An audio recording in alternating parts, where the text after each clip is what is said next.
बौखला गए, घबरा गए, बोल ही नहीं पा रहे। वर्बल डायरिया है क्या? दवाई हो तो दे दो भैया, ऐसे ही करती है। इनको ऐसे ही गाली वाली आंटी नहीं कहते। बिल्ली कहाँ है? आज आई नहीं बिल्ली में। फेंकू छासाराम, अरे फेंकू छासाराम, चुप रहो, फेंकू छासाराम।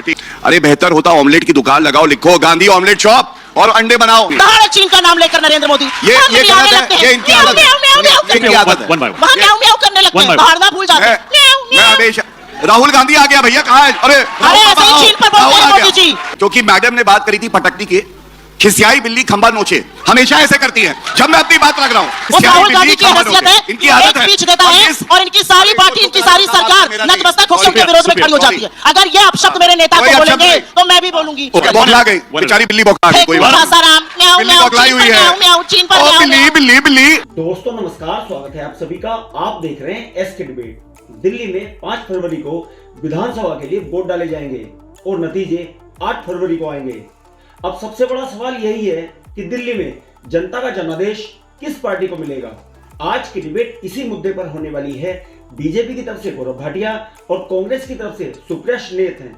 दोस्तों वीडियो बहुत मजेदार होने वाली है। आपसे अनुरोध है वीडियो को अंत तक जरूर देखें। वीडियो पसंद आए तो लाइक करें, शेयर करें, कमेंट करें और मेरे चैनल को सब्सक्राइब करें। जो दोस्तों मेन डिबेट स्टार्ट करते हैं, चलिए शुरू करते हैं। यहाँ जो स्टूडेंट्स बैठे हैं, दर्शक बैठे हैं, उनको ही मजा आएगा। सुप्रिया बोलिए। राजनीति देशकाल परिस्थिति देखकर की जाती है।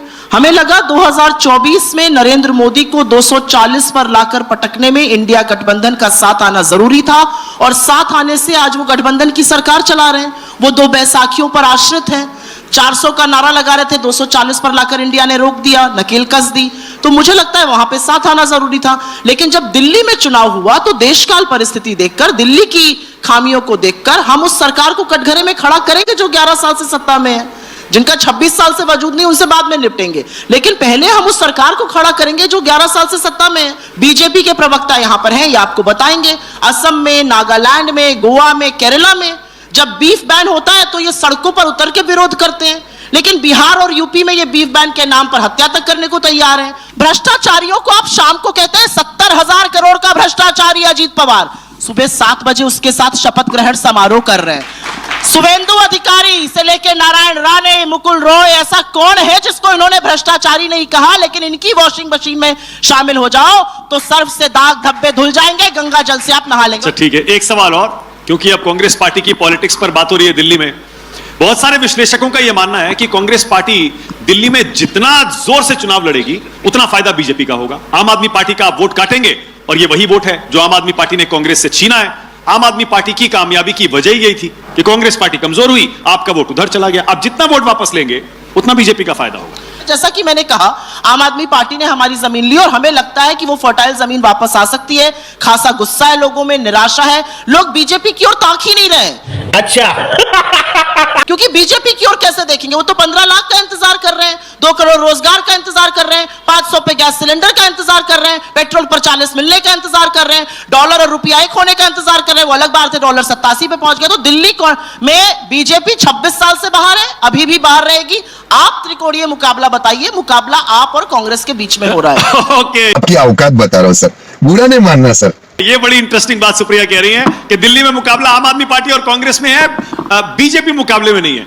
गौरव भाटिया, एक बात जरूर कहूंगा, जिनके पैरों के नीचे जमीन नहीं है, गजब यह है फिर भी उन्हें यकीन नहीं है, यह है वो कांग्रेस पार्टी।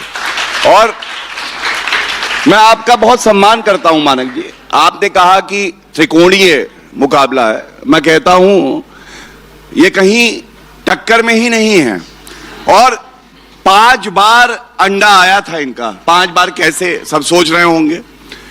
विधानसभा के चुनाव हुए दिल्ली में, अंडा और अंडा। 3 बार लोकसभा के चुनाव हुए, 2014, 19 और 24, अंडा। अरे बेहतर होता ऑमलेट की दुकान लगाओ, लिखो गांधी ऑमलेट शॉप और अंडे बनाओ। और क्योंकि आपने बात छेड़ी दी है तो मैं आपको बता दूं, भारतीय जनता पार्टी अभी लोकसभा चुनाव में अरविंद केजरीवाल जेल से बाहर आए और इन्होंने कहा, जनता मैं बड़ा ईमानदार हूं, अगर मेरी कोई ईमानदारी समझते हो तो आप मुझे वोट देना। 7-0 दोनों मिलके आए थे, तब यह हश्र हुआ था। और मैं एक बात और आपको बता दूं कि भारतीय जनता पार्टी वो पार्टी है हम ईवीएम पे ठीकरा नहीं फोड़ते हैं, ये सही बात है। 2 चुनाव में मैंने मान लिया लोकसभा में आप जीतते हैं। बीच में ना बोला, हाँ। मैं बात, आपका सवाल अगर उसमें कोई संशोधन है कर सकते हैं, लेकिन ऑमलेट और अंडे पे आप रहेंगे तो फिर मैं अपनी बात नहीं कह पाऊंगा। सुन लीजिए मानक जी आराम से, मैं केवल इतना कहता हूं, यहां पे बड़ी युवा जनता बैठी है। भारतीय जनता पार्टी चुनाव हारी जब विधानसभा का आया, सही बात है, लेकिन मुझे गर्व है कि मेरी पार्टी ने एक बार भी ईवीएम पे ठीकरा नहीं फोड़ा। और हम या तो चुनाव हार भी जाते हैं तो सीखते हैं, आगे बढ़ते हैं। पिछली बार 8 आए थे, इस बार आपने कहा कितने आएंगे ना, मैं यहां डंके की चोट पे कह के जाता हूं 70 की विधानसभा है। जब पूर्ण बहुमत कहता हूं इसका मतलब 36 से ऊपर आएंगे। और सुनिए, वैसे मैं भविष्यवाणी नहीं करता हूं, लेकिन मैं 3 बड़ी बातें यहां पे जरूर कहूंगा। पहली, भारतीय जनता पार्टी की सरकार पूर्ण बहुमत की आएगी, जनता ने मन बना लिया है, आशीर्वाद देगी। दूसरी भविष्यवाणी, कांग्रेस पार्टी को फिर मिलेगा अंडा, बुरा नहीं मानना। गजब बेइज्जती है। कांग्रेस पार्टी एक पॉलिटिकल पार्टी है। हम झोला उठाकर एनजीओ तो नहीं है। जहां पर हमारी पॉलिटिकल फर्टाइल जमीन है, जहां पर हमने 15 साल ऐसी सरकार चलाई कि आज भी शीला जी का नाम दिल्ली का बच्चा बच्चा लेता है।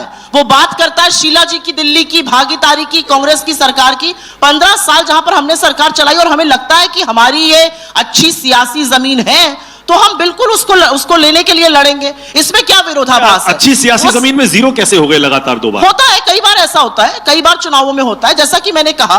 लेकिन मैं यहां पर बिहार से कुछ लोग हैं क्या? बिहार से, मैं भी पूर्वांचल से आती हूं, गोरखपुर बांसगांव मेरा पैतृक आवास है। बिहार के कोई झा लोग भी हैं?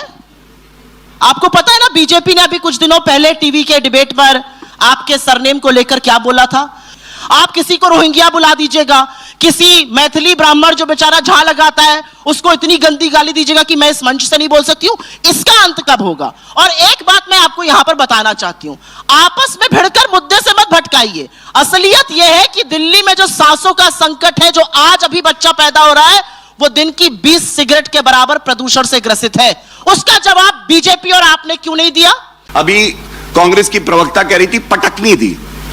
नरेंद्र मोदी जी वो शेर है, जब दहाड़ते हैं ना तो पूरा विश्व जान जाता है भारत की ताकत। बस एक बार चीन का नाम लेकर दहाड़ दें। चीन ने अतिक्रमण किया है ये कहकर दहाड़ दें, ये चैलेंज देती हूं मैं आपको। दहाड़े चीन का नाम लेकर नरेंद्र मोदी। ये गलत है, ये इनकी आदत है, ये इनकी आदत है। One by one. वहां म्याऊं म्याऊं करने लगते हैं, दहाड़ना भूल जाते हैं। मैं हमेशा, राहुल गांधी आ गया भैया, कहाँ है? अरे ऐसे ही चीन पर बोलते हैं मोदी जी, चीन का नाम लेके म्याऊं म्याऊं करते हैं। बोले, मैं आपको देखिए, वन बाय वन। क्योंकि मैडम ने बात करी थी पटकनी की, खिसियाई बिल्ली खंबा नोचे, हमेशा ऐसे करती है। जब मैं अपनी बात रख रहा हूं, इनकी बात सुनी।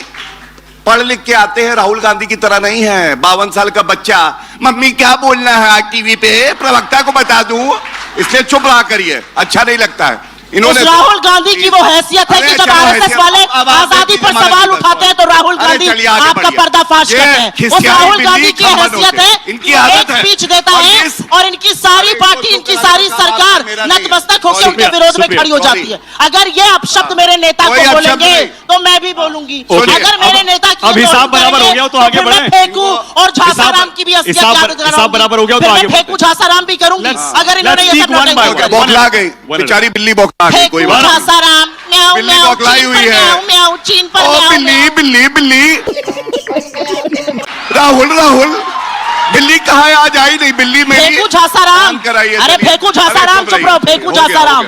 चीन के आगे नतमस्तक, चीन के आगे नतमस्तक, चीन के गुलाम, फेंकू झासाराम। Let's move on. ये ऐसा है जिसे समय ने नष्ट कर दिया है, उस पे समय नष्ट नहीं करना चाहिए। कांग्रेस को जाने देते हैं। चलिए, ये मेरी तरफ से। चलिए आगे बढ़ते, अब आगे बढ़िए, मुद्दे पे आइए। बौखला गए, घबरा गए, बोल ही नहीं पा रहे। वर्बल डायरिया है क्या?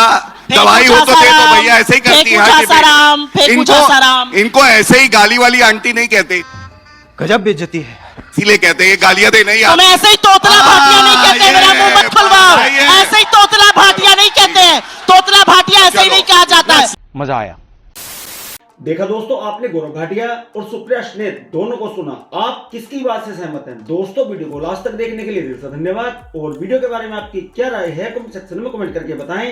और अगर वीडियो पसंद आई हो तो लाइक करें, शेयर करें, कमेंट करें और मेरे चैनल को सब्सक्राइब करें। तो दोस्तों, मिलते हैं अगली वीडियो में। जय हिंद, वंदे मातरम, जय श्री राम।